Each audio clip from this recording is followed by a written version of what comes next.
Naramdaman mo na ba ang pagiging maliit kapag sinubukan ka ng isang tao na ibaba dahil hindi ka nababagay sa kanilang ideal standard? May mga pagkakataon sa buhay na nasusubok tayo hindi dahil sa ating mga merito, kundi dahil sa purong pagtatangi. At iyon nga ang nangyari kay Clara, isang mahirap na babae, isang scholarship student sa isang elite school na tinawag sa entablado ng walang babala. Ngunit ang dapat sana ay isang pampublikong kahihiyan ay naging isa sa mga hindi malilimutang aral na naisip ng madla at lalo na ng direktor na si Marta na masaksihan. Ang kwentong ito ay may kinalaman sa isang sensitibong isyu, paghatol batay sa hitsura, uri ng lipunan at pinagmulan. Sino ang hindi pa nakarinig ng makamandag na komentong iyon tungkol sa mga taong hindi kabilang doon? Ngunit ano ang mangyayari kapag ang isang taong hindi inaasahan ay kumikinang sa harap ng lahat? Ang entablado ay nagiging courtroom at ang palakpakan isang hatol.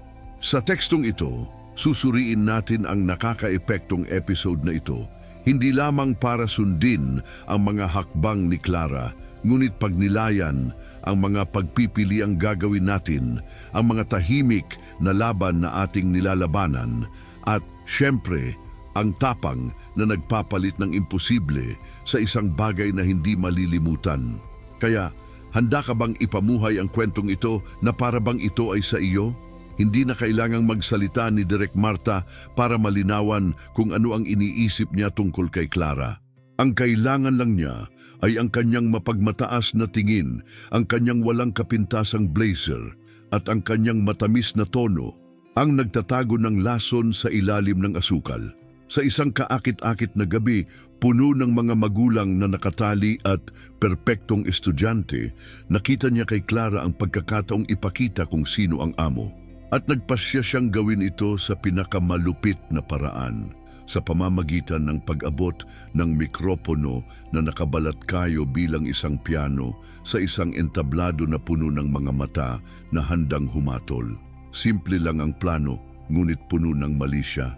Ang anyayahan si Clara, ang scholarship student mula sa elite school na maglaro sa harap ng lahat ng walang babala, walang paghahanda, para lang makita ang kahihiyan na pumalit sa dalaga. Isang bitag na itinakda na may klase at lamig sa ilalim ng dahilan ng isang sorpresang pagganap. Ang intensyon ay kasing linaw ng kristal ng chandelier na kumikinang sa auditorium upang hiyain ang sinumang nangahas na umiral sa isang espasyo kung saan para kay Marta ay hindi niya dapat natapakan. Ang ganitong uri ng saloobin sa kasamaang palad ay hindi eksklusibo sa fiction. Ilang beses natin nakikitang ginagamit ng mga autoridad ang kanilang kapangyarihan para ilagay ang iba sa kanilang lugar. Maaaring naisip ni Principal Marta na siya ay nagtuturo lamang ng may kalupitan, ngunit sa pagsasagawa, siya ay isang instrumento ng isang tahimik na pagtatangi na sumisigaw araw-araw sa mga institusyon sa labas. At ano ang susunod? Well, marami pa ring gustong ipakita si Clara. Mas mukhang palasyo ang paaralang iyon. Mula sa marmol na sahig hanggang sa kumikinang na grand piano sa entablado, lahat ay sumisigaw ng kayamanan, pagiging eksklusibo, katayuan. Sa auditorium, ang mga ama na nakasuot ng suite at mga ina na nagpaparada ng mahahabang damit at kumikinang na alahas ay nakaupo kasama ng kanilang mga anak. Lahat ay hindi nagkakamali, lahat ay bahagi ng iisang mundo. Ito ay ang tipikal na kapaligiran kung saan kahit na ang hangin ay tila mas mabigat sa mga hindi nababagay sa amag. At si Clara, dun sa halos di nakikitang sulok na iyon, ay tumindig na parang isang tala na wala sa tono. Ang kaganapan sa gabi ay ang tradisyonal na talent show ng paaralan.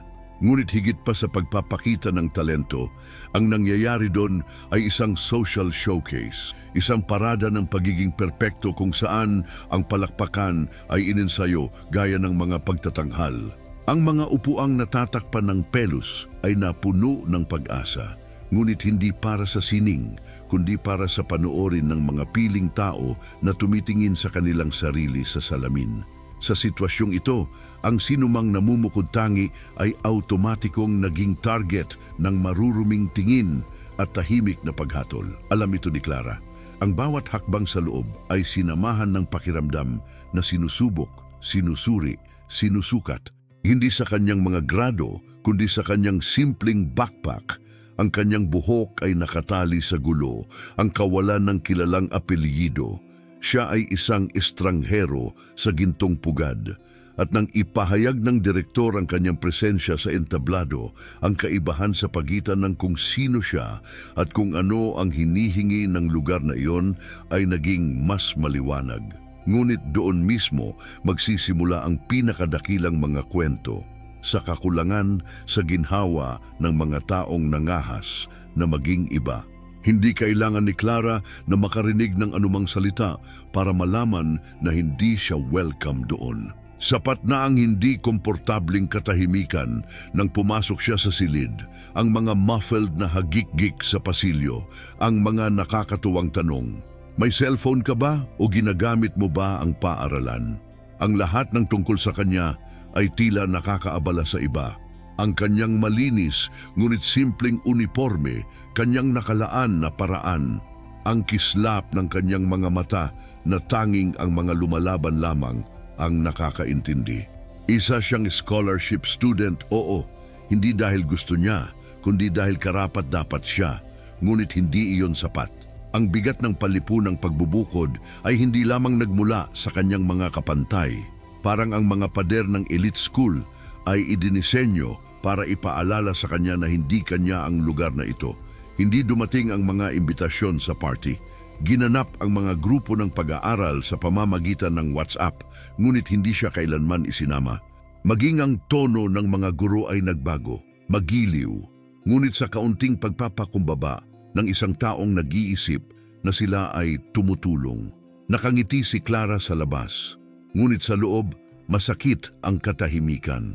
At kung gaano kasakit, ganun pa man, hindi siya sumuko. Sa bawat gawaing ibinibigay niya ng may pag-iingat, sa bawat pagsubok na kanyang pinag-aralan, sa ilalim ng liwanag ng malamlam na lampara sa kanyang kusina, muling pinagtibay ni Clara ang kanyang dignidad. Ang kanyang pag-iral ay, sa kanyang sarili, isang gawa ng katapangan. At ito, kahit na hindi nakikita ng marami doon, ang nagpalaki sa kanya. Itinakda na ang yugto ng kahihiyan, ngunit hindi nila alam na nahaharap na pala si Clara ng mas mahihirap na laban. Ang sumunod na nangyari ay isa na namang pagkakataon para ipakita ang kanyang lakas. Hindi lang tinawag ni Direk Marta si Clara sa entablado. Siguraduhin niyang banggitin ang kanyang pangalan ng may makamandag na tamis, ang uri na dahan-dahang tumutulo para lamang mas masaktan. Parang isang suntok na nagkukunwari bilang isang imbitasyon. Clara, halika ipakita mo sa amin ang iyong talento. Nakakabingi ang sumunod na katahimikan, lumingon ng mga ulo, nagtawanan ang ilan. Ang iba ay naghintay na lamang sa palabas na inaasahan nilang magiging kapahamakan. At si Clara, natigilan siya. Hindi siya nag-rehearse, hindi pa siya nakapag-sign up, ngunit naroon siya. Ang kanyang pangalan ay umalingaw-ngaw sa auditorium na parang isang pangungusap. Ang pagbangon mula sa kanyang upuan ay tila isang imposibleng gawain. Nanginginig ang mga paa niya, nasusunog ang mukha, pinagpapawisan ang mga kamay. Naglakad siya sa aisle sa pagitan ng mga armchair na parang tumatawid siya sa isang minahan ng mga paghatol. Sa background, ang kanyang ama ay pinipiga ang kanyang mga kamay. Alam niyang hindi ito tungkol sa musika, ito ay isang sagupaan ng mga mundo. Lumapit si Clara sa piano na parang nakaharap sa isang higante. Ito ay isang kahangahangang grand piano, isang bagay mula sa ibang universo. At naglaro lang siya nito sa isang luma, junk market na keyboard na walang mga key. Ngunit kahit na hindi alam kung paano magtatapos ang lahat, umupo si Clara doon. Ang entablado, ang puwang na iyon na madalas na ginagamit upang ipagdiwang ang mga may pribilehiyo na ay ngayon ang kanyang arena. Inaasahan ng direktor na makita siyang nadadapa, umiiyak, sumuko. Nais niyang ipakita na ang isang may hawak ng scholarship ay walang lugar sa kaniya. Ngunit ang hindi alam ni Marta ay doon, sa mismong sandaling iyon, malapit nang baguhin ni Clara ang kahihiyan sa isang bagay na mas malaki. Dahil ang lakas ng loob, kapag totoo, hindi kailangan ng rehearsal, pagkakataon lang. Nakaupo sa harap ng kahangahangang piano na iyon, naramdaman ni Clara ang lahat ng sabay-sabay. Takot, kahihiyan at pagnanasang tumakas. Parang nilamon ng hangin ang auditorium. Ang mga susi ay kumikinang na parang kinukutya siya. Huminga siya ng malalim, ngunit mas sumigaw ang kanyang pagkabalisa. Noon, sa gitna ng kaguluhang iyon sa isip, nagsimulang kumilos ang kanyang alaala na parang isang beacon. Sumagi sa isip ko ang mga gabing, habang nag-aayos ang kanyang ama at naghahanda ng hapunan ang kanyang ina, nakisiksik siya sa sulok ng kusina habang nasa kandungan niya ang lumang keyboard. Naalala niya ang mga susi na nabigo, ang mga tunog na wala sa tono, ang mga daliring nagkamali at nagsimulang muli nang walang pumapalakpak. Ngunit naalala rin niya ang unang melody na nagawa niyang tugtugin ng mag-isa. Ang tahimik na pagmamalaki na naramdaman niya nang makita niya ang kanyang ama na nakangiti. Hindi naiintindihan ang anumang bagay tungkol sa musika, ngunit naiintindihan ang lahat tungkol sa pagsisikap. At higit sa lahat, naalala niya ang palaging sinasabi nito, "Maaring wala sa iyo ang lahat, anak ko, ngunit nasa iyo ang pinakamahalaga, lakas ng loob." Natamaan siya ng husto. Parang nandoon siya sa tabi niya sa stage. Ang mga alaalang ito ay hindi nagbura sa kanyang kaba, ngunit nabuhayan muli ng mga ito ang isang bagay na mas malaki, ang kanyang dignidad. Naunawaan niya na ang sandaling ito ay hindi tungkol sa perpektong paglalaro. Ito ay tungkol sa hindi pagbaba ng kanyang ulo. Ito ay tungkol sa pagpapatunay sa kanyang sarili na hindi mahalaga kung gaano kalaki ang entablado. Lahat ito ay tungkol sa lakas sa loob. At kaya na may luha pa rin sa kanyang mga mata, si Clara ay huminga muli ng malalim, itinaas ang kanyang mga kamay at inilagay ang kanyang mga daliri sa mga susi. Hindi niya alam kung ano ang mangyayari, ngunit alam niyang kailangan niyang subukan. At kung minsan, ang pagsubok ay ang simula ng pagtagumpayan. Ang mga unang nota ay lumabas ng mahiyain, nanginginig, halos madapa sa sarili nilang mga paa. May mahinang tawa na nagmumula sa background, pero hindi tumigil si Clara. Ipinikit niya ang kanyang mga mata. Hinarangan ang lahat ng nasa paligid niya at pumunta sa tanging lugar kung saan siya ay palaging malaya, musika. Ang kanyang mga daliri ay nakakuha ng ritmo, memorya, buhay. Ang bawat himig na lumitaw ay binuo, hindi sa pinong pamamaraan, ngunit sa hilaw na pakiramdam. Doon, sa malamig na yugtong iyon, isang bagay na mainit, tao, imposibleng baliwalain, namumulaklak, at walang naghanda para doon. Si Clara ay hindi isang conservatory student. Wala siyang pribadong guro o bagong piano. Ang kanyang paaralan ay ang lumang keyboard sa bahay at ang mga oras na ninakaw mula sa kanyang pagtulog. Ngunit iyon mismo ang nagbigay sa kanyang musika ng ibang kaluluwa. Ang mga simpleng chord na iyon ay may dalang higit pa sa mga nota. Dala nila ang taglay na gutom, ang nilalamon na takot, ang pagmamahal ng isang pamilyang laging naniniwala. At parang mahika, nagsimulang pumalit sa katahimikan ang tawanan. Isa-isang napalitan ng pagtataka ang mapanuksong tingin. Lumakas ang musika ni Clara at kasama nito siya mismo. Ang entablado ay hindi na tila nagbabanta. Parang hindi na ganoon kalakas ang audience. Nilalaro niya ang kanyang mga mata na nakapikit, ngunit para bang nakita niya ng malinaw ang lahat sa unang pagkakataon. Iyon ang sagot niya, ang pinakamahusay na maibibigay niya. Hindi sa mga salita, ngunit sa mga tala. Hindi sa mga argumento, ngunit sa kaluluwa. Ang tunog ng bawat susi ay isang tahimik na hiyawan. I exist, I belong, I am capable. At ang pinakamaganda, imposibleng hindi marinig. Sa likod ng auditorium, habang sinusubukan pa ring intindihin ng karamihan ng nangyayari, may isang lalaking pumuputok sa dibdib. Ito ay ama ni Clara. Simple, may kalyo na mga kamay, pagod na tingin, pero sa pagkakataong iyon, isa siyang higante. Bawat nota na kanyang tinugtog ay isang alaala din sa kanya. Ang pag-aayos sa gabi, ang masikip na hapunan, ang muling pag-usapan ng mga bayarin, ang ito ay gagana na bumubulong sa dilim. Alam niya ang presyo ng pagganap na iyon at iyon ang dahilan kung bakit siya umiyak sa katahimikan. Hindi niya alam kung paano tumugtog ng isang susi pero naiintindihan niya ang bawat chord. Dahil ang bawat tunog ng piano na iyon ay tungkol din sa kanya. Tungkol sa mga panahong pinipigilan niyang umiyak para hindi mag-alala ang kanyang anak. Tungkol sa tahimik na pagmamalaki nang makita niyang dumating ang scholarship. Tungkol sa takot na laging nasa kanya na magdusa ito ng eksakto sa nangyayari ngayon. Ngunit ang pagkakita sa kanya doon, lumalaban, nagniningning ng may dignidad, binago ang lahat. Parang nakahanap na ng boses ang laban niya. At ang ganda ng boses niya, hindi sila nagpapalitan ng mga salita sa sandaling iyon. Ngunit ang hitsura na kanilang ibinahagi ay nagsabi ng lahat. Isang I'm here ang bulong sa kaluluwa. Isang you did it, tanging naiiyak na sabi. Ang uri ng koneksyon na hindi nangangailangan ng isang talumpati dahil ito ay binuo na may mga taon ng mutual na pagsasakripisyo. Doon, sa gitna ng mga piling tao na hindi kailanman nakitang magkapantay sila, naging bida ang mag-ama. Nang hindi nangangailangan ng mamahaling suit, walang diploma na nakasabit sa dingding. Basta may pagmamahal, tapang, at isang kanta na hindi makakalimutan ng kahit sino. Habang tumutugtog si Clara, may kakaibang nangyayari sa sulok ng stage. Nagsimulang lumiit ang direktor na si Marta na dati ay sobrang kumpiyansa, matikas at nangingibabaw.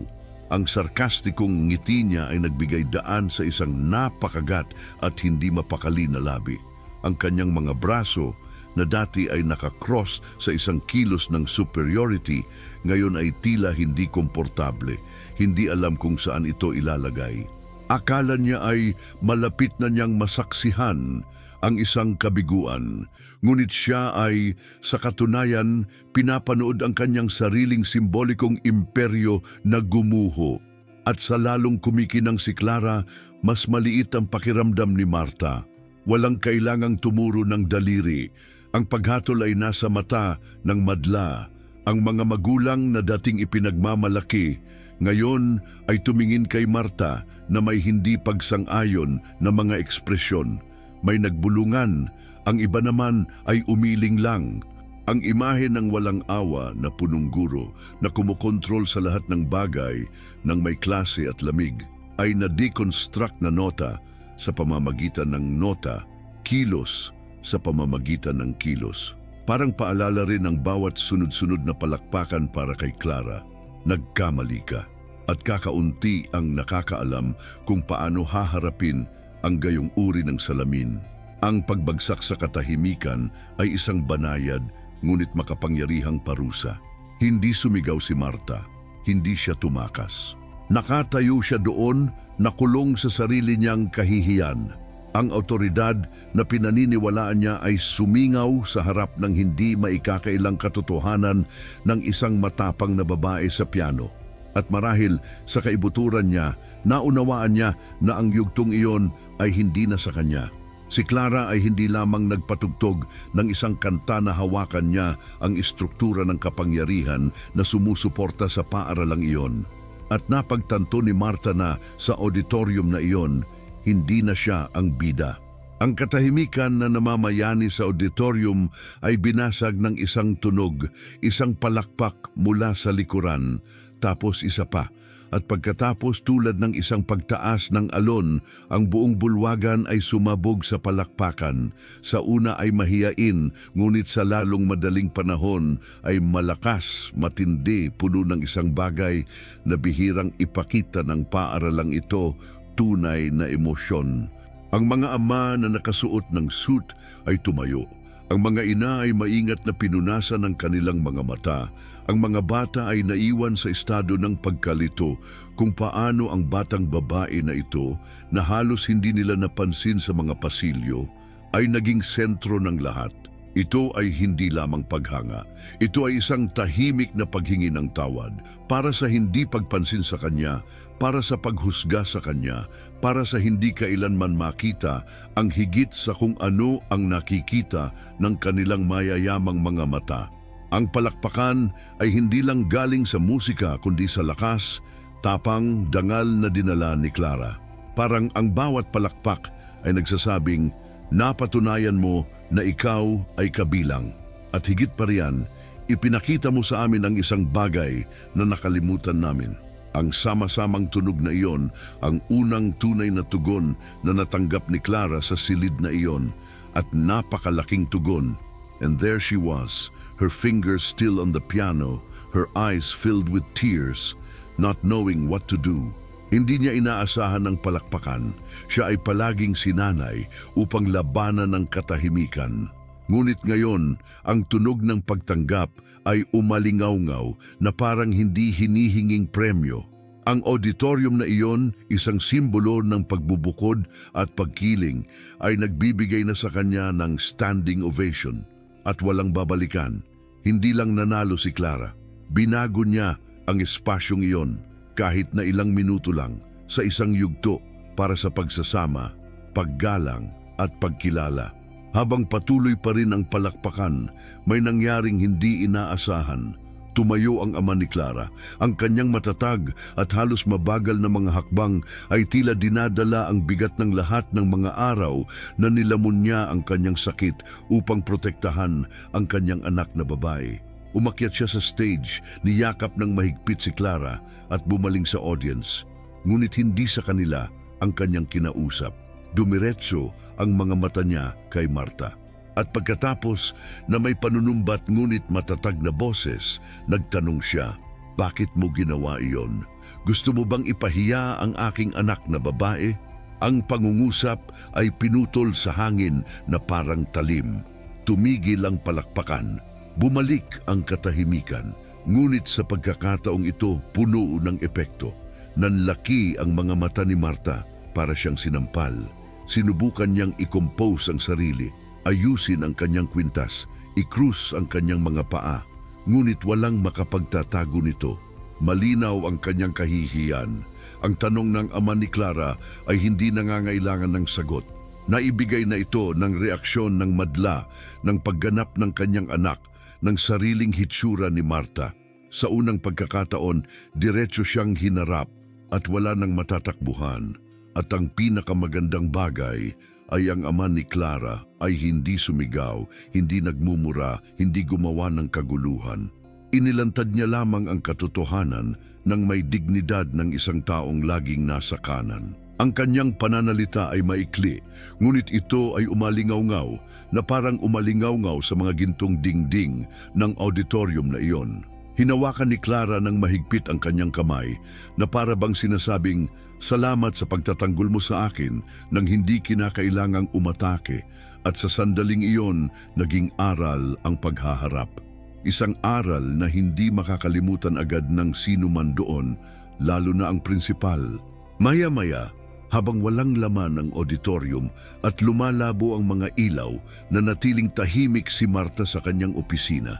Inihagis ang blazer niya sa upuan, may pahid ang lipstick niya, nawala ang tingin niya sa refleksyon sa bintana.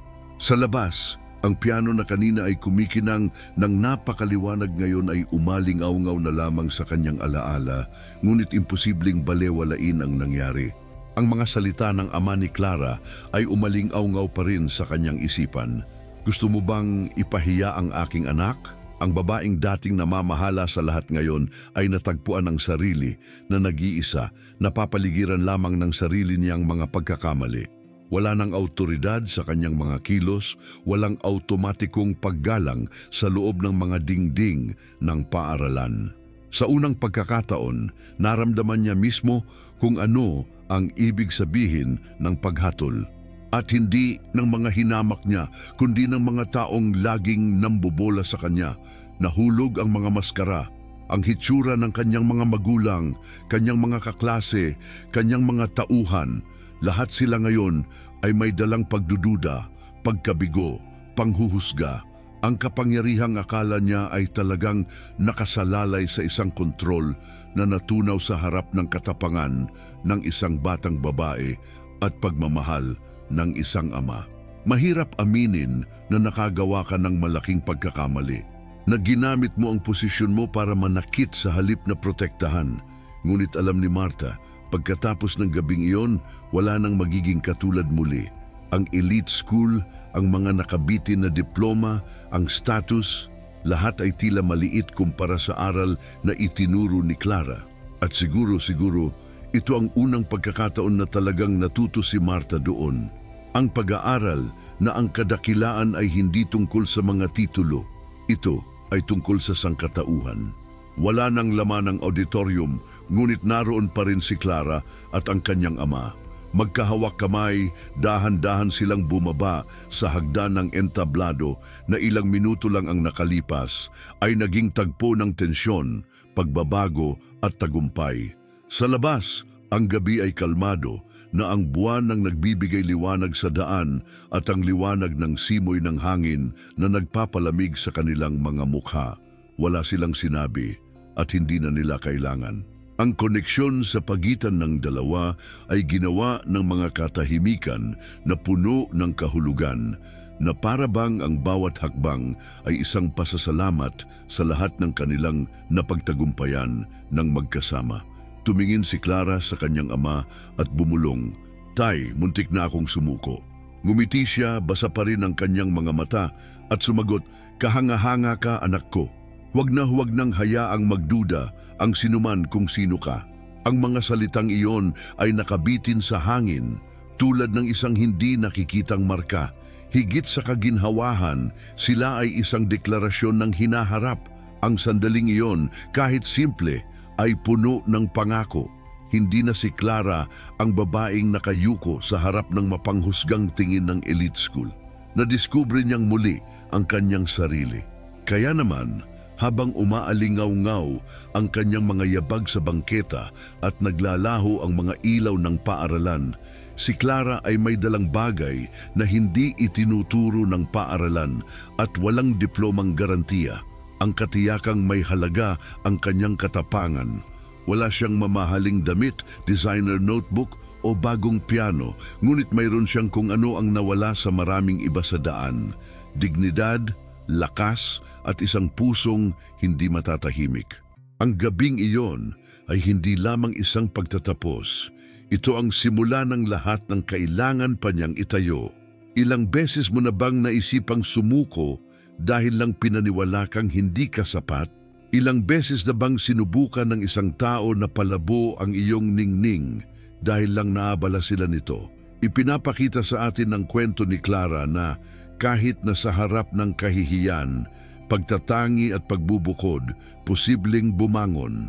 At higit pa, posibleng gawing palakpakan ang sakit at katahimikan. Ngunit ano ang tungkol sa iyo? Ano ang nagawa mo sa mga kawalang katarungang kinakaharap mo? Baka wala kang piano. Marahil ang yugto kung saan ka hinuhusgahan ay ang iyong silid-aralan, iyong trabaho, o maging ang iyong sariling tahanan. Ngunit pareho ang aral. Hindi mo kailangan ng pahintulot para maging mahusay. Ang lakas ng loob na magpatuloy, kahit na ang lahat ay nagsasabi sa iyo na huminto, ay isang sigaw ng tagumpay. Kaya huminto at isipin, ano ang maaari mong simulan na gawin ngayon kahit na sa katahimikan upang bumuo ng iyong sariling pagpapabuti sa sarili. Kung naantig ka sa kwentong ito sa anumang paraan, ibahagi ito sa mga komento. Naranasan mo na ba ang katulad nito? May kilala ka bang pinahiya pero binaliktad ang mga bagay-bagay? Gawin nating puwang ang mga pagpapalitang ito para sa suporta at inspirasyon. At huwag kalimutan, mag-subscribe sa channel, i-activate ang bell at manatili sa amin. Dahil dito, bawat kwento ay may dahilan na dapat ikwento.